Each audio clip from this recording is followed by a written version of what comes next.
Hi, my name is Kevin Jones. I'm one of the co-founders of Ignite Selling, and thank you for joining me today. Do you find that your salespeople are still blaming price for lost sales? You're probably not alone. Over the past 25 years, we've worked with a number of companies across a broad spectrum of industries: healthcare, technology, finance, insurance. And the one thing that is common amongst 95% of those companies is that they are not the low-cost provider. They sell a premium price solution, and they do it successfully. And somehow, when we talk to salespeople inside these organizations, as well as other organizations, we ask them time and time and time again, why did you lose a sale? They tell us that they lost because of price. Now, it is the number one scapegoat for salespeople when it comes to blaming something on a lost opportunity. So we have to ask ourselves, why do people buy a product in the first place?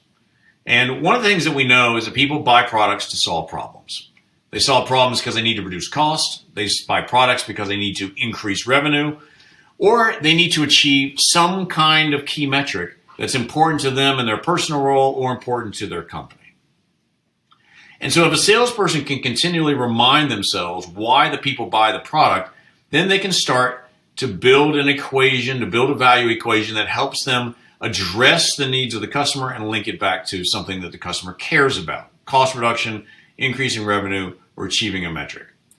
Now, one of the things that we know that people make decisions by using these things referred to as decision criteria.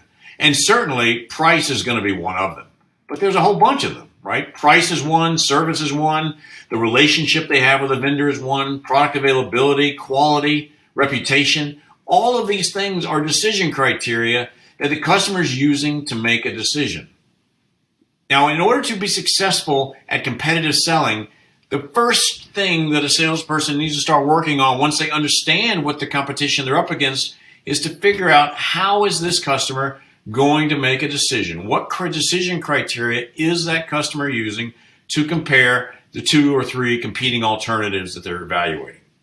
Once they've identified the decision criteria, they then need to assess and determine the relative importance of each of those decision criteria, because all of the decision criteria are not equally important. Is price more important than quality, or is reliability more important than price? So relative importance is the second key step. The third key step is to determine how the customer believes you compare against the competition for those decision criteria. Once you've gone through and you've assessed, you've understood what the decision criteria are, you determine the relative importance of those decision criteria, and then you determine how the customer believes you match up, only then will you really know the role that price will play in a decision that's being made.